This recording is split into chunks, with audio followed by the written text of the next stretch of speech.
Hello everyone, welcome back to Rise with Jeet. Polity simplified series में हमने landmark judgments, polity के 75 most useful diagrams, powerful introduction and conclusion को last videos में cover कर लिया था।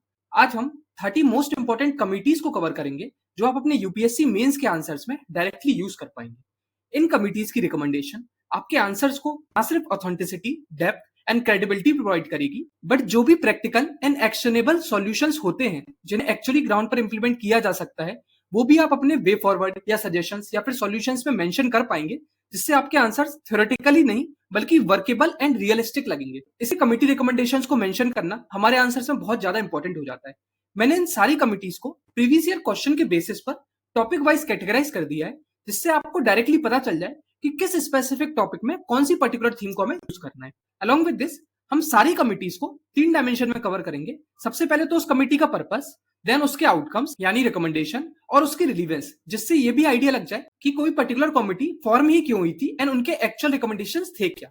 So without any further delay let's get started. तो हमारा सबसे पहला टॉपिक है बेसिकली फंक्शनिंग ऑफ पार्लियामेंट। अब फंक्शनिंग ऑफ पार्लियामेंट में जो भी इंपॉर्टेंट कमिटीज हैं हम इसको सब टॉपिक वाइज करेंगे, सो दैट कि हमें ये भी आइडिया लग जाए कि कौन सी पर्टिकुलर थीम्स को हम किस सब टॉपिक में यूज करने वाले हैं। तो सबसे पहला सब टॉपिक है पार्लियामेंट के अंदर एंटी डिफेक्शन लॉ, राइट। अब एंटी डिफेक्शन लॉ का मतलब क्या होता है? ये बेसिकली वो लॉ है जो पॉलिटिशियंस को पार्टी बदलने के लिए या फिर पार्टी के अगेंस्ट वोट करने से रोकता है, ठीक है। अब इसमें 2 इंपॉर्टेंट कमिटीज है जो हमें कवर करना है। जो सबसे पहली इंपॉर्टेंट कमिटी है वो है दिनेश गोस्वामी कमिटी, 1990 फॉर्म हुई थी। इसका मेन ऑब्जेक्टिव था कि किस तरह से एंटी डिफेक्शन लॉ को हम इंप्रूव कर सकते हैं, उसके लिए रिकमेंडेशंस देना, ठीक है। तो इनकी जो पहली रिकमेंडेशन थी उसमें इन्होंने बताया था कि डिस्क्वालिफिकेशन तभी होना चाहिए जब कोई मेंबर अपनी पार्टी की सदस्यता यानी मेंबरशिप को छोड़ दे या फिर पार्टी विप के अगेंस्ट वोट करे, स्पेशली जब नॉन कॉन्फिडेंस मोशन लागू हो रहा हो तब, ठीक है। तो वही यहां पर मैंने लिखा है disqualification should be limited to cases where a member voluntarily gives up membership of their political party और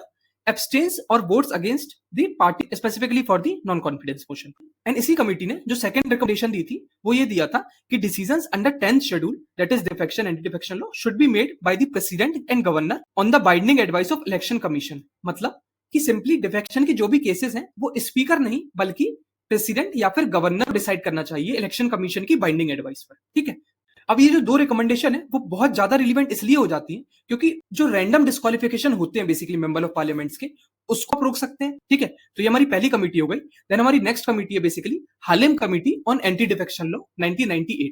इसका जो पर्पस था वो भी इसी से रिलेटेड था कि बेसिकली एंटी डिफेक्शन लॉ में कुछ एम्बिगुअस टर्म्स है, ठीक है, कुछ रैंडम टर्म्स है जो कि वेग हैं और उनकी डेफिनेशन को क्लियर करना बहुत इंपॉर्टेंट है। तो यहाँ पर वही पर्पस था, clarify ambiguous terms in the anti defection law. अब इसका जो आउटकम निकला उसमें उन्होंने यही बताया, फिर रिकमेंडेशन जो थी कि clearly define voluntarily giving up membership, इसका मतलब क्या होता है, एंड सेकंडली पॉलिटिकल पार्टी, इसका मतलब क्या होता है, ठीक है, लॉ के पॉइंट ऑफ व्यू से। And second, impose restrictions on defectors such as prohibition from joining new political party और होल्डिंग पब्लिक ऑफिस। मतलब इन्होंने ये रिकमेंड किया कि किन टर्म्स पर डिफेक्टर्स पर एक स्ट्रिक्ट रेस्ट्रिक्शंस लगाने पड़ेंगे, जैसे उन्हें नई पार्टी ज्वाइन करने का या फिर कोई पब्लिक ऑफिस होल्ड करने से हम रोक सकें, ठीक है। अब इसका रिलीवेंस बेसिकली यही है कि ये कमिटी भी लूप होल को हाईलाइट कर जो कि एंटी डिफेक्शन लॉ में एग्जिस्ट करते हैं, ठीक है, और उनको एड्रेस करना। एंड सेकंडली सीरियस पेनल्टीज डिफेक्टर के ऊपर क्या क्या लगाई जा सकती है उनकी रिकमेंडेशन दी थी, ठीक है। तो ये 2 कमिटीज हमारी एंटी डिफेक्शन लॉ से रिलेटेड। अब हम चलते हैं ऑफिस ऑफ प्रॉफिट में। अब ऑफिस ऑफ प्रॉफिट में एक ही कमिटी है जो बहुत ज्यादा इंपॉर्टेंट है, एडमिनिस्ट्रेटिव रिफॉर्म कमीशन, एआरसी ने बहुत अच्छी रिकमेंडेशन दी थी, हम उनको देख लेते हैं। तो इसका पर्पस भी यही था कि ऑफिस ऑफ प्रॉफिट एग्जैक्टली है क्या, ठीक है, उसको डिफाइन करने का, एंड एक लॉ कैसे फॉर्मुलेट किया जाए ऑफिस ऑफ प्रॉफिट से रिलेटेड। तो इसमें जो आउटकम्स आते हैं वो भी यही थे कि the law should be amended to define office of profit based on principles like, पहला जैसे कि प्योरली एडवाइजरी बॉडी अगर कोई है, तो है ना, legislator expertise is an input into governmental policies should not be treated as office of profit. मतलब अगर कोई बॉडी सिर्फ एडवाइजरी रोल प्ले कर रही है, ठीक है, जहां पर लेजिस्लेटर अपनी सिर्फ एक्सपर्टीज दे रहे हैं, ठीक है, और कोई भी प्रॉफिट से रिलेटेड कुछ भी लिंकेज नहीं है, उनको आप ऑफिस ऑफ प्रॉफिट नहीं मानिए। Secondly, office involving executive decision making and public funds should be considered as office of profit। मतलब कि अगर किसी ऑफिस में एग्जीक्यूटिव डिसीजन मेकिंग या फिर पब्लिक फंड्स का यूज हो रहा है, ठीक है, पब्लिक फंड्स का मतलब कि जो पब्लिक मनी है उसका, वो अगर यूज हो रहा है, ठीक है, तो वो डेफिनेटली ऑफिस ऑफ प्रॉफिट में कंसीडर किया जाएगा। तो ये 2 चीजें हमें बता दिया गया। And thirdly, minimal coordination roles को भी आप ऑफिस ऑफ प्रॉफिट में कंसीडर नहीं कीजिए, ठीक है, जैसे छोटे मोटे कोऑर्डिनेशन के रोल्स हो गए, ठीक है। अब इसका रिलीवेंस यही है, basically it provides guiding principles for clarifying ambiguous office of profit की डेफिनेशन जो अभी तक एग्जिस्ट कर रही है वो, plus aiming to balance the legislative function with preventing conflict of interest. मतलब कि ये प्रिंसिपल्स बहुत ज्यादा इंपॉर्टेंटली हमें ये गाइड कर रहे हैं कि ऑफिस प्रॉफिट को कैसे डिफाइन किया जाए प्लस हमारे जो लेजिस्लेटर्स हैं वो अपना काम फोकस के साथ कर पाएं, बेसिकली जो हमारे मिनिस्टर्स हैं या फिर मेंबर ऑफ पार्लियामेंट हैं वो अपना काम बहुत फोकस के साथ कर पाएं, प्लस उनके ऊपर ये हमेशा टेंशन ना बना रहे कि कंफ्लिक्ट ऑफ इंटरेस्ट ना हो जाए ऑफिस ऑफ प्रॉफिट से रिलेटेड, ठीक है, तो वो स्क्रूटिनी ना आ जाए। तो इन दोनों का बैलेंस रखते हुए उन्होंने ये बताया कि क्या चीज ऑफिस ऑफ प्रॉफिट में काउंट होगी एंड क्या चीज ऑफिस ऑफ प्रॉफिट में काउंट नहीं होगी। नाउ हमारा नेक्स्ट सब टॉपिक है बेसिकली पार्लियामेंट्री प्रिविलेजेस, ठीक है। पार्लियामेंट्रियंस को जो स्पेशल प्रिविलेजेस मिलते हैं जिनको हम पार्लियामेंट्री प्रिविलेजेस कहते हैं, उनके लिए पर्टिकुलरली दो कमिटीज बनाई गई हैं। पहला तो है 16th all India web conference. इस कॉन्फ्रेंस में बेसिकली ये हाईलाइट किया गया था कि प्रिविलेजेस को कोडिफाई करना है, यानी कि एक प्रॉपर लॉ बनाना है, उसके बेसिस पर प्रिविलेजेस को डिफाइन किया जाए, ठीक है, ताकि एम्बिग्यूटी एग्जिस्ट ना करे। मतलब push for codification of privileges to remove the ambiguity. Actually में है क्या अभी सिचुएशन कि पार्लियामेंट्री प्रिविलेजेस जो हमारे मेंबर ऑफ पार्लियामेंट्स के लिए अवेलेबल है उसका कोडिफिकेशन नहीं हुआ है, ठीक है, मतलब कि वो प्रॉपर्ली डिफाइंड नहीं है। तो अब होता क्या है कि कोई अपने हिसाब से किसी भी चीज को पार्लियामेंट्री प्रिविलेजेस में काउंट कर लेता है या फिर रिमूव कर देता है, ठीक है। तो यहाँ पर सब्जेक्टिविटी बहुत ज्यादा आ जाती है, इसीलिए 16th all India web conference ने ये बोला कि आप सबसे पहले तो प्रिविलेजेस को कोडिफाई करो, मतलब एक लॉ बनाओ प्रॉपर्ली। एक तो ये सेकंड जो कमिटी थी वो थी basically nation commission to review working of constitution, NCRWC. इनकी जो रिकमेंडेशंस थी उन्होंने ये बोला कि article 105 and article 194 parliamentary privileges and state legislature के प्रिविलेजेस में be amended to clarify that immunity does not corrupt acts committed by the member. मतलब इन्होंने स्पेसिफिकली ये रिकमेंड किया कि आर्टिकल 105 एंड आर्टिकल 195 को आप अमेंड कीजिए और ये क्लियर किया जाए कि अगर मेंबर्स ने कोई करप्ट एक्ट किया है मान लीजिए तो उस पर उन्हें इम्यूनिटी प्रोवाइड नहीं की जाएगी, ठीक है। ये उन्होंने क्लियरली यहां मेंशन किया। अब इन दो कमिटीज का बेसिकली रिलीवेंस क्या है, तो ये बहुत ज्यादा क्रूशियल हो जाती है अकाउंटेबिलिटी मेंटेन कराने के लिए हमारे मेंबर ऑफ पार्लियामेंट्स की, ठीक है, कि वो प्रिविलेजेस का मिसयूज ना करें, ठीक है, अकाउंटेबल हो अपनी जो पोस्ट है उसके लिए, ठीक है, और करप्शन के केसेस में बहुत ज्यादा इंपॉर्टेंट हो जाती है। इसलिए इन दोनों कमिटी ने इन अ वे यही बोला कि प्रिविलेजेस को डिफाइन किया जाए और डिलिमिट किया जाए, ठीक है। इसके बाद नेक्स्ट सब टॉपिक है बेसिकली राज्यसभा। अब राज्यसभा से रिलेटेड बेसिकली हमारी जो कम्युनिटी है वो है अग्निहोत्री कमेटी या फिर राज्यसभा रूल्स रिव्यू कमेटी, ठीक है। इस कमेटी का जो मेन पर्पस था वो यही था to streamline the functioning of Rajya Sabha, to suggest changes in the rules of Rajya Sabha specifically to prevent the stalling of work. तो हो क्या रहा था, इस कमेटी का मेन ऑब्जेक्टिव यही था कि राज्यसभा के रूल्स में कैसे चेंजेस सजेस्ट कर सकते हैं ताकि जो काम है उसमें रुकावट नहीं आए, ठीक है। लोकसभा कोई बिल पास करती है वो राज्यसभा में रुक जाता है क्योंकि रूल्स ऐसे हैं, ठीक है, तो उन सबको स्ट्रीमलाइन कैसे कर सकते हैं। तो आउटकम में भी यही आया कि उन्होंने यही सजेस्ट किया कि reduce differences and rules between Lok Sabha and the Rajya Sabha and aims to improve efficiency and smooth functioning of the upper house. मतलब इन्होंने यही रिकमेंड किया कि लोकसभा और राज्यसभा के रूल्स में जो भी डिफरेंसेस अभी करंटली एग्जिस्ट करते हैं उनको मिनिमाइज किया जाए, कम से कम डिफरेंस हो, so that Rajya Sabha and Lok Sabha की जो एक्सपेक्टेशंस है वो अलाइन हो पाए, राइट, एंड स्ट्रीमलाइन हो पाए, बहुत अच्छे से फंक्शनिंग हो पाए पार्लियामेंट की हमारे, ठीक है। इसके बाद हमारा नेक्स्ट सब टॉपिक है productivity of parliament and legislature. Basically parliament कितना काम कर रही है, वो कितना प्रोडक्टिवली कर पा रही है, ठीक है, कितना एफिशिएंटली कर पा रही है, उसके लिए एक कमेटी बनी थी। तो उसमें जो बेसिकली अगर आपसे क्वेश्चन आ जाता है लेट्स से पार्लियामेंट की प्रोडक्टिविटी से रिलेटेड, तो आप एनसीआरडब्ल्यूसी की एक रिकमेंडेशन को यहाँ पर मेंशन कर सकते हैं कि minimum number of sitting for the Lok Sabha and the Rajya Sabha must be fixed at 120 and 100। अभी क्या है, इससे बहुत कम रहती है, ठीक है, नंबर ऑफ सिटिंग्स। तो इसको बढ़ाने के लिए basically national commission to review working of the constitution ने रिकमेंडेशन दी थी, ठीक है। तो इससे क्या होगा बेसिकली कि पार्लियामेंट में डिक्लाइनिंग प्रोडक्टिविटी का जो अभी इशू हो रहा है उसको ये चीज एड्रेस कर पाएगी, ठीक है, क्योंकि नंबर ऑफ सिटिंग्स बढ़ेंगे, राइट। उसका हमारा नेक्स्ट सब टॉपिक है पार्लियामेंट्री कमिटीज से रिलेटेड, ठीक है। इस पर भी क्वेश्चन आ चुका है मेंस में। पार्लियामेंट्री कमिटीज बेसिकली पार्लियामेंट का बहुत इंपॉर्टेंट पार्ट होता है जो कि बिल्स को डिटेल में एग्जामाइन करता है, ठीक है। तो इसके लिए national commission to review working of the constitution NCRWC ने ही रिकमेंडेशन दी थी। तो इसमें सबसे पहली रिकमेंडेशन थी वो यही थी कि जितने ज्यादा बिल्स हो सके आप कमिटी के थ्रू पास करें, ठीक है। Maximum number of bills should be referred to the committee following the UK convention where every bill is scrutinised. मतलब यूके में हर बिल को स्क्रूटिनाइज किया जाता है कमिटी के द्वारा, तो हमें ये कन्वेंशन को फॉलो करना होगा, इससे कि जो भी इंपॉर्टेंट बिल्स हैं उनका प्रॉपर रिसर्च हो सकेगी, उन पर प्रॉपर उनके इंप्लीकेशंस पे एनालिसिस हो सकेगी, ठीक है। तो इसलिए कमिटी ने ये रिकमेंडेशन दी कि सबसे पहले तो जितने भी बिल्स हैं आप उसको पार्लियामेंट्री कमिटी के थ्रू स्क्रूटिनाइज करवाएं, पहली चीज। दूसरी चीज डिफाइन एंड डिलिमिट प्रिविलेजेस, ये मैंने आपको बता ही दिया, ठीक है। तीसरी चीज provide adequate research support to the committees, ठीक है। तो जो भी फंडिंग वगैरह हो गई रिसर्च के लिए, जो भी फंडिंग रिक्वायर्ड है उन कमिटीज को अच्छी रिसर्च के लिए सपोर्ट देना पड़ेगा आपको। And lastly longer tenure for committee members. तो अभी क्या है बेसिकली 1 ईयर का टेन्योर रहता है, ठीक है, मतलब कि उनका कार्यकाल कितना है, ठीक है। तो इसलिए एनसीआरडब्ल्यूसी ने बोला कि कमिटी मेंबर्स का टेन्योर या फिर कार्यकाल 1 साल से ज्यादा होना चाहिए, सो दैट किसी किसी रिसर्च में टाइम लग जाता है काफी ज्यादा, तो इसीलिए उनको प्रॉपर टाइम मिल पाए एंड रिसर्च कर पाए वो, ठीक है। तो इसलिए यहाँ पर लिखा गया कि long tenure for committee members. इसके रिलेवेंस की बात करूं तो it emphasize the crucial role of parliamentary committees in detailed scrutiny of legislation and accountability, advocating for measures to strengthen the effectiveness। तो बेसिकली यही बात है कि पार्लियामेंट्री कमिटीज में आप जितने ज्यादा से ज्यादा बिल रेफर करेंगे उतने ज्यादा आपके बिल्स की बेसिकली थॉरो वे में स्क्रूटनी हो पाएगी, उतने अच्छे से वो बिल्स जो है उनकी एनालिसिस हो पाएगी पब्लिक में आने से पहले। ठीक है, उसका हमारा नेक्स्ट सब टॉपिक है criminalisation of politics and police. ये दोनों हम देखते हैं। इस पर काफी ज्यादा मेंस में क्वेश्चन आ चुके हैं ऑलरेडी। ठीक है, इस पर मैंने आपको सुप्रीम कोर्ट के जितने इंपॉर्टेंट जजमेंट्स हैं वो भी कवर कराए हैं। अब हम कमिटीज देख लेते हैं। तो इसमें बेसिकली जो सबसे पहली कमिटी है वो है वोहरा कमिटी 1993। इसका जो पर्पस है वो यही था कि to study the problem of the nexus between crime syndicates, politician and the bureaucrat. Basically ये तीन लोग होते हैं, एक तो क्रिमिनल्स, पॉलिटिशियंस एंड ब्यूरोक्रेट। इन तीनों के बीच में जो नेक्सस एग्जिस्ट करता है, ठीक है, उसको एग्जामाइन करना है। गठजोड़ बोलते हैं हिंदी में उसको। ठीक है, मतलब कि ये तीनों एक दूसरे से लिंक्ड है। ठीक है, तो वोरा कमिटी ने यही रिकमेंडेशन दी थी कि आप स्टैब्लिश करें एक nodal cell in the ministry of home affairs to deal with the problem of nexus between the crime syndicate, political leaders and the government functionaries and others. तो बेसिकली उन्होंने यही बोला था कि नोडल सेल को आप स्टैब्लिश करें ministry of homes में। ठीक है, तो ये आप अपने सजेशंस में लिख सकते हैं, वे फॉरवर्ड में लिख सकते हैं या फिर सॉल्यूशंस में लिख सकते हैं। ठीक है, जो क्राइम सिंडिकेट एग्जिस्ट करता है उसके लिए। इसका रिलीवेंस यही है बेसिकली। अगर आप इसका टाइमिंग देखेंगे तो 1993 की कमिटी है। तो ये committee one of the earliest committee थी जिसने रिकॉग्नाइज किया था, इसलिए इसको काफी ज्यादा लैंडमार्क कमिटी भी बोला जाता है, जिसने पॉलिटिशियंस, क्रिमिनल्स एंड ब्यूरोक्रेट्स का बेसिकली नेक्सस को पब्लिक डोमेन के सामने लाया था। तो ये पहली ऐसी कमिटी थी जिसने ऑफिशियल रिकॉग्निशन दिया था क्राइम एंड पॉलिटिक्स की लिंकेजेस के बेसिस पर। उसके बाद इसी टॉपिक में हमारी जो नेक्स्ट कमिटी है वो है संतरम कमिटी रिपोर्ट। ये भी इसलिए फॉर्म हुई थी to examine the problem of corruption in the public administration. ठीक है, तो इसमें एक रिकमेंडेशन थी जो कि क्रिमिनलाइजेशन ऑफ पॉलिटिक्स से रिलेटेड थी। इससे मैंने यहाँ पर लिखा है उसको। आउटकम में refer to political corruption as a more dangerous than the corruption of officials. मतलब इन्होंने ये कहा कि ऑफिशियल्स का करप्शन से ज्यादा डेंजरस होता है पॉलिटिकल करप्शन। ठीक है, तो ये चीज उन्होंने यहाँ पर मेंशन की थी। और इनकी सबसे बड़ी जो रिकमेंडेशन थी वो ये थी सेंट्रल और स्टेट लेवल पर विजिलेंस कमीशन का फॉर्मेशन हो। ठीक है, तो यही लिखा है मैंने, recommended the establishment of vigilance commission both at the centre and the state.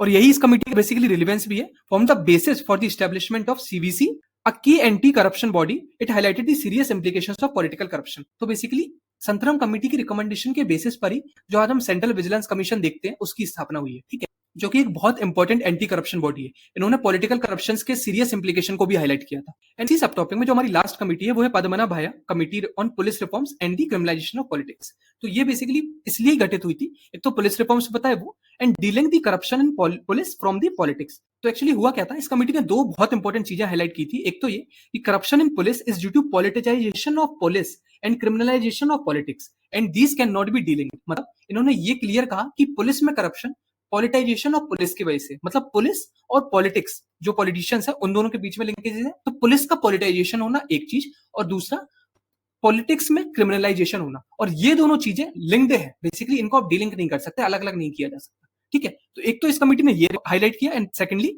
Corruption is the root cause for the politicisation and the criminalisation of the police. तो ये दोनों चीजें, corruption basically politicisation and criminalisation का root cause है, ये चीज highlight की। ठीक है, इसका हमारा नेक्स्ट सब टॉपिक है internal democracy of political parties. Internal democracy पर भी क्वेश्चन आया हुआ है। ठीक है, तो इंटरनल डेमोक्रेसी बेसिकली यही है, हम सब डेमोक्रेसी की बात करते हैं जैसे, लेकिन क्या हमारी जो पॉलिटिकल पार्टीज है उनके अंदर भी डेमोक्रेसी एग्जिस्ट कर रही है या नहीं कर रही। तो आपने जैसे सुना होगा सेंट्रलाइजेशन हो जाता है लीडरशिप रोल्स का। ठीक है, कोई एक पर्टिकुलर पॉलिटिकल पार्टी में एक पर्टिकुलर पर्सन पॉलिटिकल फिगर बन जाता है। ठीक है, तो वो चीज बहुत डेंजरस हो जाती है। तो उसी को बेसिकली वेंकट चिल्ला कमिटी ने हाईलाइट किया था। ठीक है, और बताया था basically to draft bill for regulating the political parties drawing inspiration from the Germany and Portugal which have provisions for the internal democracy. Basically उन्होंने ये बताया था कि पॉलिटिकल पार्टीज को रेगुलेट करने के लिए एक ड्राफ्ट बिल बनाया जाए जिसमें जर्मनी और पोर्तुगल जैसे कंट्रीज से इंस्पिरेशन ली जाए जहां पर इंटरनल डेमोक्रेसी के प्रोविजंस ऑलरेडी एक्जिस्ट करें। ठीक है, तो ये एक तो बहुत इंपॉर्टेंट है।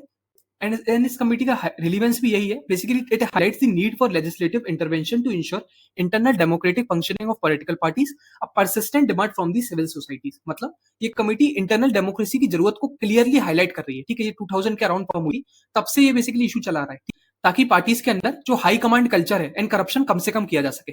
यही चीज law commission and second ARC report ने भी हाईलाइट की थी। Stress the need for a law to provide internal democracy in a political party, and second ARC ने भी identified corruption due to centralization of within the parties. मतलब इससे ये पता चलता है कि इंटरनल डेमोक्रेसी अगर कम हो जाती है तो पावर बेसिकली एक जगह कॉन्सेंट्रेट होने लगती है। ठीक, एंड सब्सिक्वेंटली करप्शन भी बढ़ने लगता है। एंड चूंकि एक इंसान के पास पूरी पावर कंसेंट्रेट हो रही है या फिर सेंट्रलाइज हो रही है, तो उससे क्या होता है, करप्शन को भी बढ़ावा मिलने लगता है।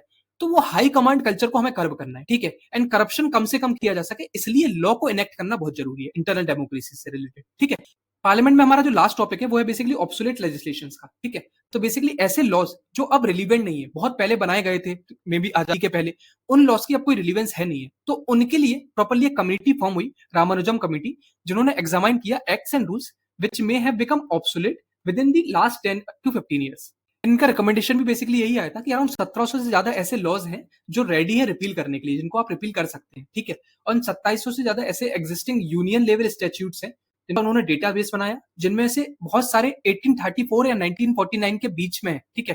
तो ये चीज उन्होंने हाईलाइट की, यानी कॉन्स्टिट्यूशन बनने से भी पहले के, तो वो सबका कोई रिलीवेंस नहीं है, इसलिए प्रॉपर्ली कैसे स्ट्रीमलाइन हो पाए लेजिस्लेटिव फ्रेमवर्क, उसके लिए ये कमेटी की रिकमेंडेशन। तो ये हमारे पार्लियामेंट से रिलेटेड जितनी भी इंपॉर्टेंट कमिटीज हमने वो कवर कर ली। अब हम नेक्स्ट टॉपिक की तरफ चलते हैं, basically central state relations. Central state relation में जो सबसे पहला सब टॉपिक है वो है 7 शेड्यूल, ठीक है। 7 शेड्यूल का मतलब बेसिकली आपने जैसे पढ़ा होगा कि union list, state list and concurrent list, ये 3 लिस्ट होती है, ठीक है, जो कि 7 शेड्यूल में मेंशन है। अब इसके बेसिस पर जो गवर्नमेंट होती है वो कौन सी चीजों, कौन से सब्जेक्ट पर लॉ बना सकती है, वो यहाँ से हाईलाइट होता है, ठीक है।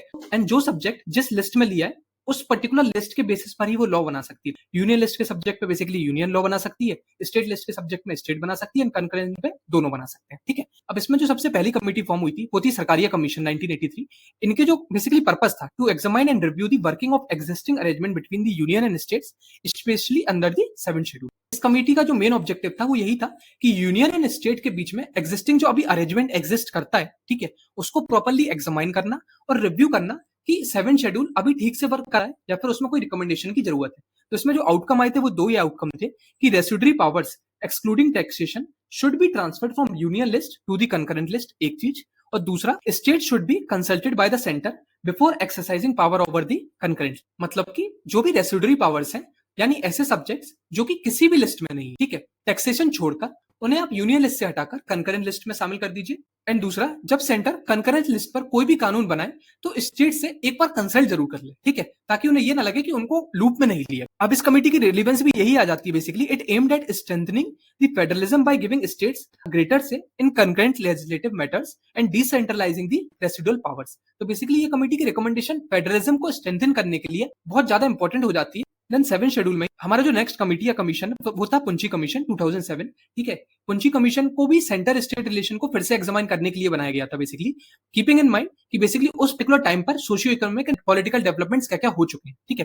तो ये इसका पर्पस था। अब इसके जो आउटकम आए थे वो यही आए थे, basically centre should consult states before introducing bills on items of the concurrent list through the inter state council. तो बेसिकली इन्होंने सरकारिया कमीशन की बात को ही आगे बढ़ाया और कहा कि सेंटर को स्टेट से कंसल्ट कर लेना चाहिए, स्पेशली एक इंटर स्टेट काउंसिल के थ्रू, जब वो कंकरेंट लिस्ट के आइटम्स पर बिल्स को इंट्रोड्यूस कर रहे हैं, ठीक है। ये भी एक तरीके से क्या कर रहा है, एक कोऑपरेटिव फेडरलिज्म जो होना चाहिए सेंटर एंड स्टेट के बीच में, उसको बहुत ज्यादा एम्फेसाइज कर रहा है, एंड कैसे हम उसको स्ट्रेंथन कर सकते हैं या फिर मजबूत कर सकते हैं, इसके लिए लॉ बनाने बोल रहे हैं, ठीक है। नाउ सेंटर स्टेट रिलेशन में हमारा जो दूसरा टॉपिक है वो है प्रेसिडेंट रूल। इसमें सबसे पहली कमेटी तो सरकारिया कमीशन के ही रिकमेंडेशंस है। तो सरकारिया कमीशन के प्रेसिडेंट रूल से रिलेटेड रिकमेंडेशन थे। बेसिकली उन्होंने यही बोला था कि article 356 should be used sparingly as a last resort when all alternatives fail. पहली चीज, it also recommended parliamentary approvals before dissolving the assembly and a detailed report from the governor to the president with facts and detail. मतलब क्या है simply कि इन्होंने सबसे पहले तो एक चीज हाईलाइट की कि आर्टिकल 356 का इस्तेमाल कम से कम किया जाना चाहिए और एक लास्ट रिजॉर्ट की तरह से उसको यूज करना चाहिए जब आपके पास कोई भी ऑप्शन नहीं बचा है तब, ठीक है। एंड सेकंड चीज जो उन्होंने रिकमेंड की थी कि असेंबली डिसॉल्व करने के लिए सबसे पहले आप पार्लियामेंट्री से अप्रूवल ले लें, ठीक है, और गवर्नर को प्रेसिडेंट को एक डिटेल्ड रिपोर्ट देनी चाहिए प्रॉपर फैक्ट्स एंड एनालिसिस के बेसिस पर, तभी प्रेसिडेंट रूल आप स्टेट में लगाएं, ठीक है। एंड इसी कमीशन की रिकमेंडेशन के बेसिस पर बेसिकली सुप्रीम कोर्ट ने, आपको याद होगा मैंने आपको लास्ट वीडियो में बताया भी था कि सुप्रीम कोर्ट ने एसआर बोमाई केस का जजमेंट सुनाया था, जिसमें सुप्रीम कोर्ट ने बेसिकली गाइडलाइन सेट किए थे कि कब फेयर कंडीशंस है जहां पर आपको प्रेसिडेंट रूल लगाना चाहिए, ठीक है। एंड प्रेसिडेंट रूल में हमारा जो नेक्स्ट कमीशन है वो है पुंची commission 2007, which says amend article 356 to include Sarkaria's recommendation and also suggested localized in area specific emergency provisions। मतलब पुंची कमीशन ने भी आर्टिकल 356 को अमेंड या फिर संशोधित करने के लिए सुझाव दिए, जिसमें सरकारिया कमीशन की रिकमेंडेशन को इंक्लूड किया जाए। एंड सेकेंडली उन्होंने ये बोला कि लोकलाइज्ड या फिर एरिया स्पेसिफिक इमरजेंसी का प्रोविजन आना चाहिए, ठीक है। उसका कंसेप्ट उन्होंने इवॉल्व किया।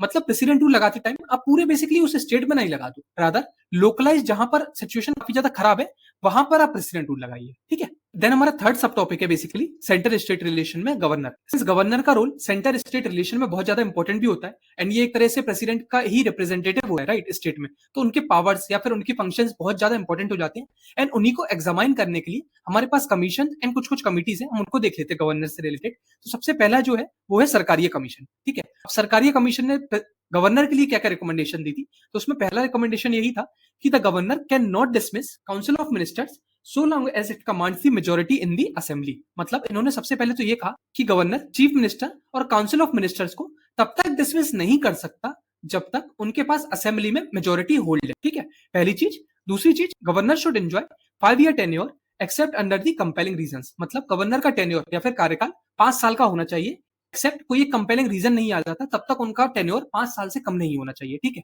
एंड तीसरी चीज जो इन्होंने बोली, the process of consulting the chief minister in appointment of governor should be prescribed in the constitution itself.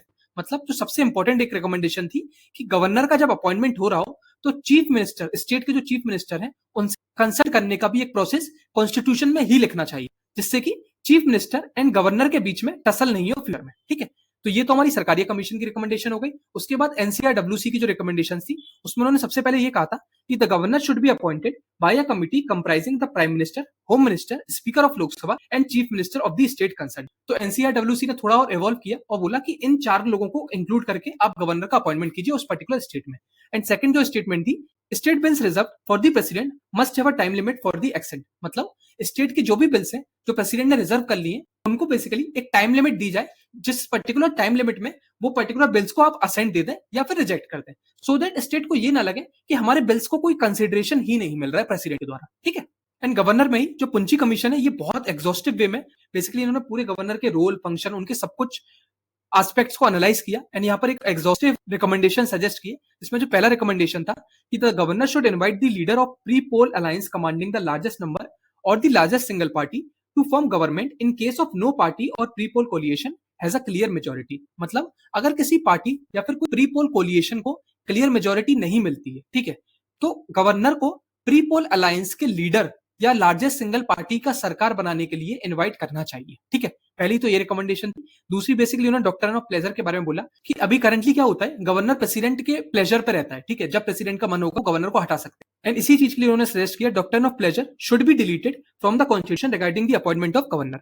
तीसरी चीज जो उन्होंने बोली, the governor should follow constitutional conventions in a clear hung assembly situation. तो होता क्या है, जब कोई मेजोरिटी नहीं मिल रही है इलेक्शन के बाद तो हंग असेंबली वाली सिचुएशन क्रिएट हो जाती है। इस टाइम पर कॉन्स्टिट्यूशनल कन्वेंशंस क्या है वो बेसिकली गवर्नर को फॉलो करना चाहिए, रादर देन वो सिंस प्रेसिडेंट के लॉयल है जो पार्टी के लिए सजेस्ट करते हैं वो चीज उन्हें फॉलो नहीं करना चाहिए। ठीक है, रादर कॉन्स्टिट्यूशनल कन्वेंशंस को फॉलो करना चाहिए।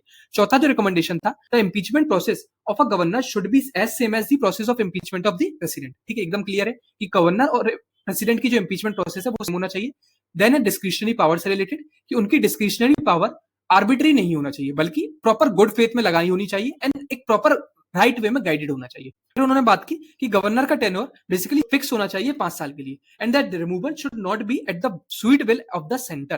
ठीक है, ये मैंने आपको बताया अभी कि गवर्नर बेसिकली सेंटर की मर्जी से रिमूव नहीं होना चाहिए। ठीक है, ये चीज उन्होंने भी हाईलाइट की थी। And lastly, governor as a chancellor of universities and holding other statutory positions should be done away with such conventions. His role should be confined to the constitutional provisions only. तो जैसे कि अभी आपको पता होगा कि गवर्नर्स बेसिकली यूनिवर्सिटीज के chancellor बनते हैं या फिर कोई स्टैट्यूटरी पोजीशंस को होल्ड करते हैं, तो ये सारे कन्वेंशंस को आपको नहीं फॉलो करने हैं, रादर कॉन्स्टिट्यूशन में जो चीज प्रिस्क्राइब्ड है बस आप वही लिमिटेड फॉलो करें एंड गवर्नर को एज अ चांसलर आप रिमूव करें। ठीक है, इसके बाद हमारा जो नेक्स्ट सब टॉपिक है वो है स्पेशल कैटेगरी स्टेट्स। इसके लिए बेसिकली जो कमिटी है वो है रघुराम राजन कमिटी 2013, जिन्होंने इंट्रोडक्शन दिया लीस्ट डेवलप्ड स्टेट का in place of special category states. तो बेसिकली रघुराम राजन कमिटी जो थी, इस कमिटी का मेन ऑब्जेक्टिव था कि एक तरीके से कंपोजिट डेवलपमेंट इंडेक्स को डेवलप करना, ठीक है, जो कि बैकवर्डनेस को आइडेंटिफाई करेगा, कोई भी स्टेट की, कोई भी डिस्ट्रिक्ट की बैकवर्डनेस कितनी है उसको आइडेंटिफाई करेगा कि कितना पीछे है वो। सेकेंडली, इन्होंने स्पेशल कैटेगरी स्टेट्स जो था इसको रिप्लेस करके लीस्ट डेवलप्ड स्टेट का कॉन्सेप्ट लाया। ठीक है, इस कैटेगरी को इंट्रोड्यूस किया। इस कमेटी का रिलीवेंस बेसिकली यही था कि जो आप रिसोर्स अलोकेशन करते हैं, ठीक है, उसको आप कितना इफेक्टिवली कर सकते हैं, तो उसके लिए जो नई मेथोडोलॉजी थी वो रघुराम राजन ने इंट्रोड्यूस की। ठीक है, उसके बाद हमारा लास्ट सब टॉपिक है वो है फेडरलिज्म। अब फेडरलिज्म में सबसे पहला सरकारीय कमीशन। तो सरकारीय कमीशन में आपको पता ही होगा फेडरलिज्म के लिए उन्होंने सबसे पहले तो बोला था कि एक इंटर स्टेट काउंसिल को एस्टेब्लिश करें, परमानेंट इंटर स्टेट काउंसिल होनी चाहिए अंडर आर्टिकल 263। ठीक है, सबसे पहले तो ये। सेकेंडली जो उन्होंने सजेस्ट किया था कि number of centrally sponsored scheme should be kept minimum. ठीक है, इसका मतलब क्या है कि जितनी भी सेंट्रली स्पॉन्सर्ड स्कीम है उनकी संख्या कम से कम होना चाहिए। ठीक है, जिससे कि स्टेट को ये ना लगे कि सेंटर बेसिकली इंटरफेयर बहुत ज्यादा कर रहा है उनके मैटर्स पे, उनके सब्जेक्ट। एंड ये रिकमेंडेशंस बेसिकली क्या करेगी, कोऑपरेटिव फेडरलिज्म को स्ट्रेंथन करने में हेल्प करेगी। ठीक है, तो ये तो हो गई सरकारी कमीशन की रिकमेंडेशन। देन है राजमन्नर कमीशन 1969। तो ये बेसिकली सिंस ये तमिलनाडु गवर्नमेंट ने अपॉइंट किया था तो इनकी रिकमेंडेशंस भी ऐसी ही थी। The union should consult inter state councils on decision that affect the states. Basically उन्होंने ये कहा कि यूनियन को इंटर स्टेट काउंसिल से कंसल्ट करना चाहिए उन डिसीजंस पर जो स्टेट्स को डायरेक्टली अफेक्ट करते हैं। ठीक है, ये भी फेडरलिज्म से रिलेटेड ही कंसेप्ट हो गया। तो ये हमारी जितनी भी सेंटर स्टेट रिलेशन से रिलेटेड जितनी भी कमिटीज थी हमने वो कवर कर ली। इसका हमारा जो नेक्स्ट टॉपिक है वो है local government, Panchayati Raj and municipalities से रिलेटेड जितनी भी कमिटीज हैं हम उनको कवर करते हैं। ठीक है, तो पंचायती राज एंड म्युनिसिपैलिटीज में basically Balwant Rai committee, Ashok Mehta committee, G V K Rao and L M. Singhvi committee, ये सब आपने पॉलिटी में पढ़ी होगी लक्ष्मीकांत में, राइट। जो लक्ष्मीकांत में नहीं दी है हम वो कमिटीज कवर कर लेते हैं क्योंकि वो रिलीवेंट भी है और काफी ज्यादा लेटेस्ट भी है। उसमें जो सबसे पहली कमेटी है वो है सुमित बोस कमेटी 2017। ठीक है, अब ये कमेटी का जो मेन पर्पस था वो यही था to suggest performance based payment for better outcome in rural development programmes. ठीक है, तो उन्होंने दो चीजें सजेस्ट की थी। सबसे पहले तो कि जो एग्जिस्टिंग ग्राम रोजगार सेवक उन्हें फॉर्मल ट्रेनिंग देनी चाहिए, जैसे कि वाटर सप्लाई हो गया, सैनिटेशन हो गया, ऐसी इसेंशियल सर्विसेज में बेसिकली जो इंजीनियरिंग फंक्शंस रिक्वायर होते हैं वो अच्छे से कैरी आउट कर सके। तो पहली तो उनकी ये रिकमेंडेशन थी। एंड सेकेंडली रेगुलर ग्राम सभा मीटिंग्स के थ्रू सोशल अकाउंटेबिलिटी को इंश्योर कराना चाहिए। ठीक है, तो यही चीज उन्होंने लिखी है कि सोशल अकाउंटेबिलिटी थ्रू रेगुलर ग्राम सभा मीटिंग। ठीक है, उसका जो हमारी नेक्स्ट कमेटी है वो है बेसिकली मणिशंकर अय्यर कमेटी 2012। अब ये बेसिकली कमेटी जो फॉर्म हुई थी ये काइंड ऑफ इनफॉर्मल कमेटी थी पर इनके रिकमेंडेशंस काफी अच्छे थे। तो सबसे पहला रिकमेंडेशन था वो था panchayat should be allowed to raise their own funds through collection of taxes. ठीक है, बेसिकली पंचायत को अपने फंड्स को खुद रेस करने के लिए एक परमिशन देनी चाहिए जिससे कि वो अपने टैक्सेस को खुद से कलेक्ट कर सके। ठीक है, सेकंड रिकमेंडेशन इसमें जो थी बेसिकली वो थी कि पंचायत के जो हेड्स हैं और मेंबर्स को अकाउंटिंग एंड ऑडिटिंग में ट्रेनिंग मिलनी चाहिए। ठीक है, ये उन्होंने बात किया। उसके बाद तीसरी चीज जो उन्होंने बोला कि panchayat should have effective control of employees deputed to them by the state government through payment of their salaries. तीसरी चीज। एंड फोर्थ बोला उन्होंने a single ministry should be constituted to look after panchayats and urban local bodies that now fall under the Ministry of Panchayati Raj and the Ministry of Urban Development। मतलब पंचायत और urban local bodies के लिए एक single ministry बननी चाहिए जो अभी ministry of Panchayati Raj and ministry of urban development के अंदर आते हैं। ठीक है, उसके बाद जो लास्ट इनकी रिकमेंडेशन थी कि एक ombudsman should be set up for all the panchayat in all the states. Basically her states में पंचायत के लिए ओम्बुड्समैन, जैसे कि लोकपाल हो गया, आपने आरबीआई के ओम्बुड्समैन के बारे में सुना होगा। ठीक है, तो इस तरीके से सेटअप करना चाहिए जो कि इन इश्यूज को डायरेक्टली हैंडल करेगा। तो ये कमेटी बेसिकली हमारी पंचायती राज को हम कैसे और अच्छा कर सकते हैं उनके लिए इनकी जो रिकमेंडेशन थी वो अच्छी है ना। हमारा नेक्स्ट टॉपिक है इलेक्शन एंड इलेक्टोरल रिफॉर्म्स। सबसे पहला जो है वो है हेट स्पीच से रिलेटेड इंपॉर्टेंट कमेटी, जिसमें टी.के. विश्वनाथन कमेटी है 2017 में। ठीक है, इसका जो पर्पस था to recommend the amendments to electoral laws to deal with the problem of hate speech. ठीक है, तो हेट स्पीच से रिलेटेड जो भी इश्यूज हो रहे हैं उसको हम कैसे डील कर सकते हैं, उसके लिए क्या क्या अमेंडमेंट करने हैं हमारी जो इलेक्टोरल लॉज है उनके लिए ये कमेटी बनाई गई। तो इन्होंने रिकमेंडेशंस क्या क्या दी, तो इनकी जो सबसे पहली रिकमेंडेशन थी वो यही थी बेसिकली कि आप इंडियन पीनल कोड में नए प्रोविजंस लाएं जो कि ऑनलाइन हेट स्पीच को काउंटर करने के लिए बने हो। ठीक है, क्योंकि हेट स्पीच के लिए अभी का जो आईटी एक्ट है वो most of the time e commerce से रिलेटेड है। ठीक है, तो वो डायरेक्टली लिंक नहीं कर पाता है हेट स्पीच को, इसलिए आप इंडियन पीनल कोड में ही बेसिकली अमेंडमेंट लाएं।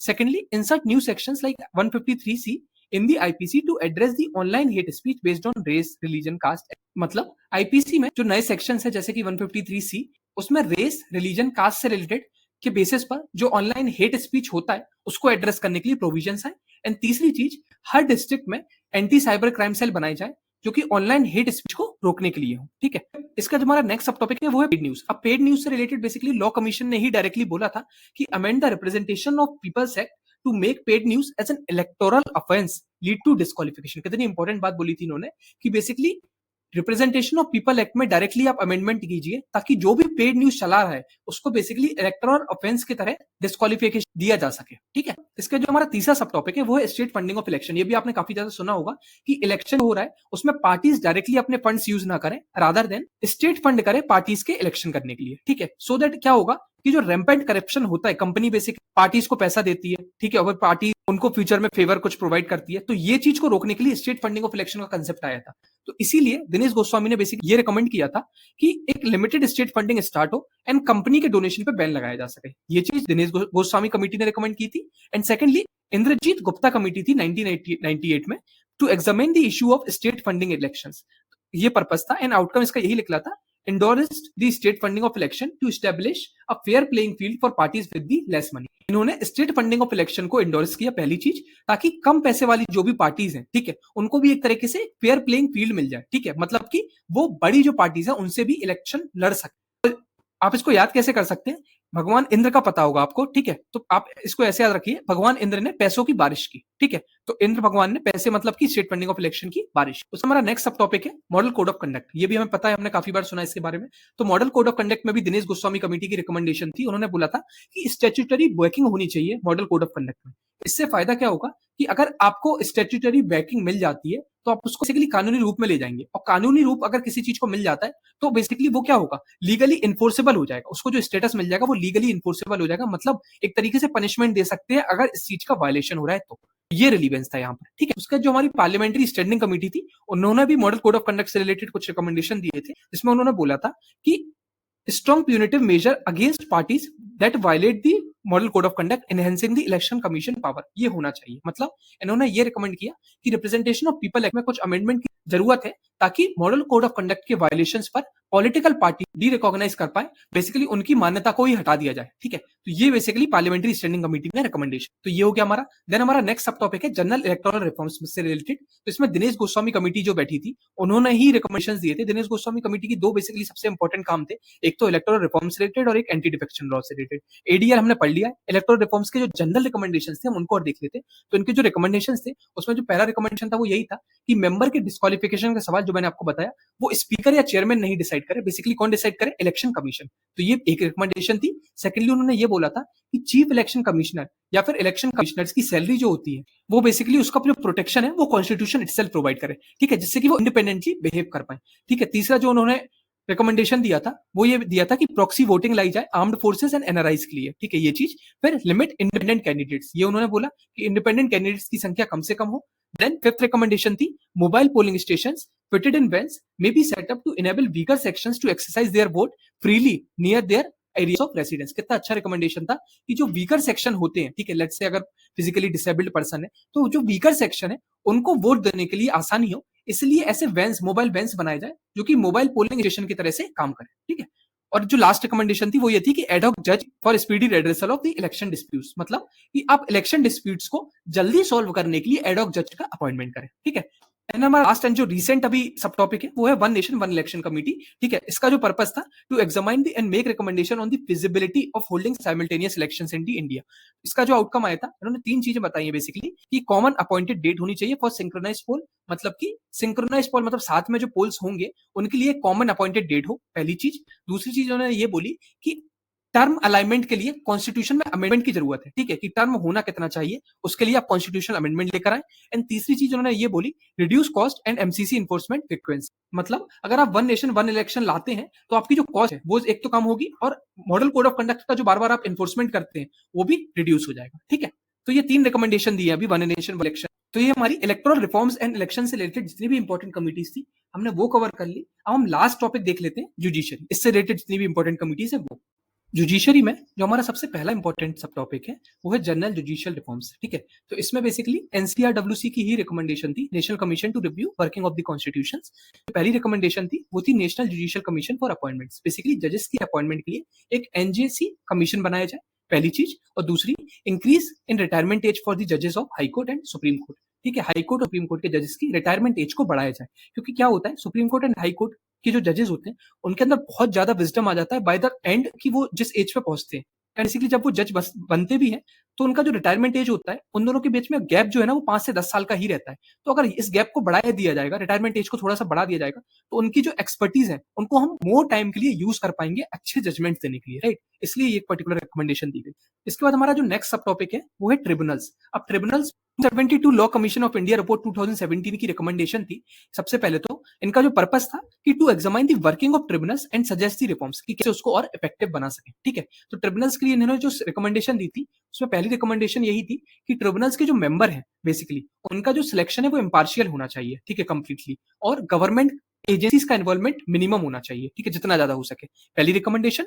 And second, in case of transfer of jurisdiction of high court और district court to a tribunal, the members of newly constituted tribunals should possess qualification akin to the जजेस of the high court. मतलब अगर high court या district court के jurisdiction को किसी tribunals में transfer किया जाता है, ठीक है, तो न्यूली कॉन्स्टिट्यूटेड ट्रिब्यूनल्स के मेंबर्स के पास हाई कोर्ट के जजेस जैसी क्वालिफिकेशन होनी चाहिए, ठीक है। ये बहुत इंपॉर्टेंट रिकमेंडेशन थी जो कि हमें दी थी 272 लॉ कमीशन ऑफ इंडिया, ठीक है। इन दोनों चीजों से होगा क्या बेसिकली कि आपकी एक तो इफेक्टिवनेस ऑफ ट्रिब्यूनल्स बढ़ेगी, ठीक है, उसके बाद composition, appointment, aiming to maintain the judicial standard, ये सारी चीजें पॉसिबल हो पाएंगी, ठीक है। ट्रिब्यूनल्स के बाद जुडिशियल पेंडेंसी एक सबसे इंपॉर्टेंट टॉपिक आ जाता है, ठीक है। उसमें बेसिकली हमारे पास दो लॉ कमीशन के रिपोर्ट है, हमें वो अच्छे से करना है। सबसे पहला 120th law commission of India 1987 to address the issue of judicial delays and arrears, ठीक है, ये इसका पर्पस था। आउटकम में यही सजेस्ट किया था इन्होंने, जजेस स्ट्रेंथ फिक्सेशन फॉर्मूला एक चीज and all India judicial services. Basically उन्होंने जजेस की स्ट्रेंथ के लिए फिक्सेशन फॉर्मूला सजेस्ट किया था और ऑल इंडिया जुडिशियल सर्विस बनाने की भी बात की थी, ठीक है। एक तो ये हो गया और इसका रिलीवेंस बेसिकली यही है कि एक तरीके से ये ग्राउंड ब्रेकिंग रिपोर्ट बन जाती है, क्योंकि इसने जजेस की संख्या बढ़ाने की और जुडिशियल रिक्रूटमेंट को स्ट्रीमलाइन करने की जरूरत को हाईलाइट किया था, ठीक है। उसके बाद जुडिशियल पेंडेंसी में ही हमारा जो नेक्स्ट रिपोर्ट है वो बेसिकली 230th लॉ कमीशन इन 2009 है, ठीक है। ये बेसिकली क्या बोलता है कि there must be full utilisation of court hours, मतलब कि कोर्ट के जो वर्किंग आवर्स हैं उनका पूरा इस्तेमाल हो अच्छे से अच्छे वे में, और जो एडजॉर्नमेंट आप बार बार कर देते हो वो प्रॉपर लॉ के साथ, ठीक है। तो जो प्रोविजंस मेंशन है सिविल प्रोसीजर कोड में ऑर्डर 17 के अंदर, उसी के बेसिस पे आप बेसिकली एडजॉर्नमेंट करें या फिर बार बार आप बेसिकली मामलों को आगे नहीं बढ़ाएं, ठीक है। तो एक तो ये रिकमेंडेशन। दूसरी रिकमेंडेशन थी कि जो सिमिलर नेचर वाले केसेस हैं, ठीक है, उनको टेक्नोलॉजी की मदद से आप क्लब करते हैं एंड अकॉर्डिंगली आप जजमेंट सुना दें, ठीक है। उससे क्या होगा बेसिकली प्रायोरिटी बेसिस पर आप केसेस को डिस्पोज कर पाएंगे, ठीक है। और तीसरा रिकमेंडेशन था कि जजेस को सिविल और क्रिमिनल दोनों मैटर्स में जजमेंट रीजनेबल टाइम में डिलीवर करना चाहिए, ये उन्होंने रिकमेंड किया था, ठीक है। तो ये हमारी जुडिशियल पेंडेंसी से रिलेटेड जितनी भी रिकमेंडेशन है वो हो गई। उसके बाद है ऑल्टरनेट डिस्प्यूट रेडरेसल मैकेनिज्म, ठीक है। तो इसके लिए जस्टिस श्री कृष्णा कमेटी थी 2017 की, उन्होंने बेसिकली रिकमेंडेशंस दी थी। ये सेट इसलिए ही हुई थी बेसिकली कि to prepare a road map to make India a hub of international arbitration. Actually होता क्या है कि इंडिया पर भी ना बहुत सारे इंडिया की जो कंपनीज है या फिर कोई भी इंडिया की गवर्नमेंट इटसेल्फ, उस पर काफी ज्यादा केसेस हो जाते हैं इंटरनेशनल लेवल पर। तो इंडिया कैसे अल्टरनेट डिस्प्यूट रेडरेसल को अडॉप्ट कर सकता है सो दैट हमारा जो इंटरनेशनल आर्बिट्रेशन है वो अच्छे से अच्छा हो पाए। तो इसी के लिए basically Shri Krishna committee appoint की गई थी और उन्होंने कुछ आउटकम्स या फिर रिकमेंडेशन सजेस्ट किए थे, जिसमें पहला रिकमेंडेशन था कि गवर्नमेंट को इंटरनेशनल लीगल डिस्प्यूट जो होती हैं, स्पेशली जैसे कि बायलैटरल इन्वेस्टमेंट ट्रीटी हो गया, बीआई बोलते हैं जिसको, उन डिस्प्यूट्स के लिए आपको इंटरनेशनल लॉ एडवाइजर हायर करना पड़ेगा, ठीक है। और उसी के लिए बेसिकली एक पोस्ट क्रिएट करनी पड़ेगी। पहला रिकमेंडेशन कि आप एक इंटरनेशनल लॉ एडवाइजर हायर करें जितनी भी बायलैटरल इन्वेस्टमेंट ट्रीटी के डिस्प्यूट्स है उनको हैंडल करने के लिए, एक चीज। दूसरी रिकमेंडेशन इन्होंने दी कि recommended hiring on external lawyers and appointing counsels having expertise in basically bilateral investment treaties में जिस कोई पर्सन की एक्सपर्टीज है उन पर्सन को आपको हायर करना है, ये बोला उन्होंने। एंड तीसरी बात बोला कि बीआईटी डिस्प्यूट से लड़ने के लिए एक डेजिग्नेटेड आप फंड बना दीजिए, ठीक है, कि जितनी भी बायलैटरल इन्वेस्टमेंट डिस्प्यूट्स हो रही हैं उनको बेसिकली आप इस फंड की मदद से हैंडल कर पाए, ठीक है। तो ये तीन चीजों ने इन्होंने रिकमेंडेशन दी। इसके बाद हमारा लास्ट सब टॉपिक है बस mob lynching. And mob lynching के लिए हमारे पास राजीव गुब्बा कमेटी रिपोर्ट है, ठीक है, 2018 में जिन्होंने रिकमेंडेशंस दिए थे। इनका ऑब्जेक्टिव यही था कि किस तरीके से हम मॉब लिंचिंग को कर्ब कर सकते हैं या फिर कम कर सकते हैं, ठीक है। इनकी जो पहली रिकमेंडेशन थी वो यही बेसिकली कि हर डिस्ट्रिक्ट में आप एसपी लेवल का एक ऑफिसर अपॉइंट करना है और वो बेसिकली उसका टास्क रहेगा वो इंटेलिजेंस गैदर करेगा, उसके लिए भी एक स्पेशल टास्क फोर्स बनाई जाएगी जिसको वो हेड करेगा, ठीक है। तो ये तो पहली रिकमेंडेशन हो गई। सेकंड रिकमेंडेशन ये थी कि जैसे कि सोशल मीडिया हो गया, उन प्लेटफॉर्म्स को अकाउंटेबल बनाया जाए, ठीक है। अगर उन्हें कोई भी मैलिशियस पोस्ट दिखती है, कोई भी ऐसी पोस्ट दिखती है जो कि पब्लिक सोशल फैब्रिक को बिगाड़ सकती है, उन सारी चीजों को उनको अपने एंड पर ही ब्लॉक करना पड़ेगा। तीसरी recommendation, employ non governmental organisations and volunteers who proactively serve the internet to identify such content. मतलब कोई भी एनजीओ वॉलंटियर्स हो गए जो प्रोएक्टिवली इंटरनेट के बारे में आइडिया रखते हैं, ठीक है, इंटरनेट को बार बार सर्व करते हैं, उन लोगों को आप प्रोएक्टिवली एम्प्लॉय करो और उनसे आइडिया लो कि किस तरीके से हम ऐसे कंटेंट को आइडेंटिफाई कर सकते हैं, ठीक है। तो ये बेसिकली मॉब लिंचिंग को कैसे कर्व कर सकते हैं, उसके लिए ग्राउंड के लेवल पर क्या क्या इंप्लीमेंट होना चाहिए, उसके लिए हमें राजीव गुब्बा कमेटी रिकमेंडेशंस देती है। So this is it. I hope ये कंप्लीट वीडियो आपकी जितनी भी पॉलिटी रिलेटेड कमिटीज थी उनको आप किस तरीके से आंसर्स में यूज कर सकते हैं उसके लिए बहुत ज्यादा हेल्पफुल रहेगा। वीडियो आपको कैसा लगा मुझे कमेंट सेक्शन में जरूर बताएं। नेक्स्ट वीडियो आपको किस टॉपिक पे चाहिए ये भी हाईलाइट करें सो दैट मैं समझ पाऊं कि बेसिकली आप अभी कौन सा चैलेंज फेस कर रहे हैं एंड उसको मैं कैसे इफेक्टिवली एड्रेस कर सकता हूं। ट्राई कीजिए आप ये कमिटीज को एक दो बार रिवाइज कर लें सो दैट कि आप इनको अपने आंसर्स में डायरेक्टली यूज कर पाए। मिलते हैं बहुत जल्दी नेक्स्ट वीडियो में, तब तक के लिए पढ़ते रहिए। This is Abhijeet signing off from Rise with Jeet. Thank you.